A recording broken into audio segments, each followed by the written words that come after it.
अमेरिकेमध्ये 4 लेन हायवे बनवण्यासाठी खर्च येतो जवळपास 3 कोटी रुपये प्रति किलोमीटर. हाच खर्च चीनमध्ये 12 कोटी रुपये प्रति किलोमीटर इतका आहे आणि जर्मनीमध्ये 25 कोटी आणि जपानमध्ये हाच खर्च 26 कोटी रुपये प्रति किलोमीटर इतका येतो. भारतामध्ये 4 लेन हायवे बनवण्यासाठी खर्च येतो जवळपास 2 कोटी रुपये प्रति किलोमीटर. पण जेव्हा चर्चा होते द्वारका एक्सप्रेस हायवेची तेव्हा हे आकडे पूर्णपणे बदलून जातात.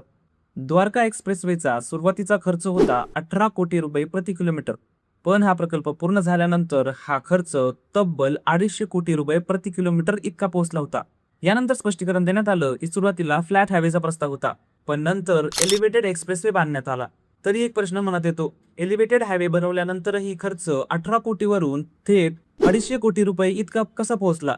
जरा विचार करा, 1 किलोमीटरसाठी 250 कोटी रुपये खर्च होत आहे आणि तरी देशात भ्रष्टाचारावरची चर्चा ही फक्त जुन्या सरकारांपुरतीच मर्यादित राहते.